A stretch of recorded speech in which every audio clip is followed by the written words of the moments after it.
के माध्यम से इस सरकार से कहना चाहता हूं, इनका बजट पड़ रहा था मान्यवर, जेलों को भी इन्होंने कम बजट दिया। जेल का बजट बढ़ा दीजिए। अरे अभी हमको जेल में भेजा है, कल तुमको जेल में आना है। ये बजट सिर्फ और सिर्फ मोदी जी के मित्रों के लिए बनाया गया है। और मान्यवर, मैं आपसे आपके माध्यम से इस सरकार से कहना चाहता हूं, इनका बजट पड़ रहा था मान्यवर, जेलों को भी इन्होंने कम बजट दिया। अरे जेल का बजट तो बढ़ा दीजिए, 300 करोड़ रुपए जेल का बजट बढ़ा दीजिए। अरे अभी हमको जेल में भेजा है, कल तुमको जेल में आना है, तुम सबको जेल में आना है। जेल का बजट बढ़ा दो, जेलों को ठीक कर दो, अगला नंबर तुम्हारा है, तुम्हें जेल में आना है। इसलिए कम से कम जेलों को तो ठीक कर दो, अगला नंबर तुम्हारा। मैं जेल के बजट पे बोल रहा हूँ मानवर, मैं जेल के बजट पे 1 सेकंड 300 करोड़ दिया, इनको जेल में आना है मानवर। इन्होंने न्यायपालिकाओं के लिए जो बजट रखा वो नाकाफी है। 5 करोड़ केसेस पेंडिंग है इस देश के अंदर और 6 लाख लोगों को पूरे देश में जेलों में रखा गया है, जिसमें करीब 76% अंडर ट्रायल है।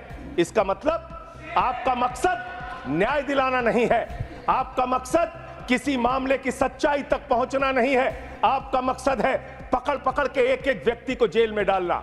आपने दिल्ली के मुख्यमंत्री को, जिनकी शुगर 36 बार 50 से नीचे जा चुकी है, आपने दिल्ली के मुख्यमंत्री को पकड़ के जेल में डाल दिया। नहीं मानवर, अब इनको बार बार मौका मत दीजिए, मुझे अपनी बात पूरी करने दीजिए। I am not yielding sir, I am not. आपने 2 बार काम हैबिट बना लिया इन्होंने सर। दिल्ली के मुख्यमंत्री को सर इन्होंने पकड़ के जेल में डाल के रखा। दिल्ली के शिक्षा मंत्री को इन्होंने 2 साल से जेल में रखा। दिल्ली के स्वास्थ्य मंत्री को इन्होंने 2 साल से जेल में रखा। आप एक एक विपक्ष के नेता को पकड़ पकड़ के जेल में डालते हैं। हेमंत सोरेन को मुख्यमंत्री को जेल में आपने रखा, संजय रावत को जेल में रखा, अनिल देशमुख को जेल में रखा, सबको पकड़ पकड़ के आप जेल में रखते हैं। बंगाल के 3 मंत्रियों को आपने पकड़ के जेल में रखा। आपका मकसद ट्रायल कराना नहीं, न्याय दिलाना नहीं, आपका मकसद हम लोगों को पकड़ के जेल में रखना है। जितना जेल में डालोगे, मैं आपसे कहना चाहता हूं, जितना जेल में डालोगे उतना गर्त में जाओगे। जिसने भी ये राजनीति की है उसका समापन हो गया है। अभी 240 पे पहुंचे हो, कल 24 पे पहुंचोगे, इसके बाद 2 पे भी आओगे। मान्यवर, इस बजट का बहुत ढोल पीटा जा रहा है कि बड़ा क्रांतिकारी, बड़ा अच्छा बजट, बड़ा विकसित भारत का बजट है। ये बजट क्या है मान्यवर? पूरे देश को पता चलना चाहिए कि भारत माता की सेना रक्षा के लिए जो बजट आता है, उस बजट में कटौती करने का काम किया गया। 9.6% से घटाकर 9.43% किया गया। आप कहते हैं आप दुनिया की 5वीं बड़ी अर्थव्यवस्था है। अरे ये तो सच्चाई बताइए कि ये 5वीं बड़ी अर्थव्यवस्था किसके लिए है? आपने चंद पूंजीपतियों का 16 लाख करोड़ रुपए माफ किया। ये इस देश की सच्चाई है। 14 देश के प्रधानमंत्रियों ने जितना कर्जा लिया, उससे दोगुना कर्जा अकेले आपकी सरकार ने लिया। आपने 150 लाख करोड़ रुपए कर्जा लेने का काम किया, देश को कर्ज में डुबाने का काम किया। इस सरकार से उम्मीद थी देश के अन्नदाता किसानों को कि आप एमएसपी दोगुना करेंगे। बेरोजगारों को उम्मीद थी, 10 साल में आपने कहा था मान्यवर 20 करोड़ नौकरियां देंगे।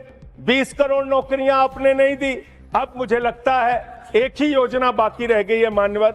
आदरणीय नरेंद्र मोदी जी की सरकार अगली योजना लेके आएगी कि इस देश के नौजवानों को मुफ्त में 5 करोड़ कटोरा बांटा जाएगा, भीख मांगो योजना। क्या इस देश की अर्थव्यवस्था में रेड़ी पटरी वालों का कोई योगदान नहीं? आपने रेड़ी पटरी वालों को कहा अपने नाम के आगे नेम प्लेट लगाओ। मानवर, मैं तो ये कहना चाह रहा था आपके माध्यम से कि इस तरह के काम देश के अंदर नहीं होने चाहिए। भारत एक धर्मनिरपेक्ष राष्ट्र है। बेरोजगारों को उम्मीद थी, 10 साल में आपने कहा था मान्यवर 20 करोड़ नौकरियां देंगे। 20 करोड़ नौकरियां आपने नहीं दी। फिर नौजवानों ने कहा नौकरी दो, नौकरी दो। फिर आपने कहा पकौड़ा तल लो, पकौड़ा तल लो। फिर आपने कहा पान की दुकान लगा लो, पान की दुकान लगा लो। फिर आपने कहा 4 साल की नौकरी कर लो सेना में, 4 साल की नौकरी।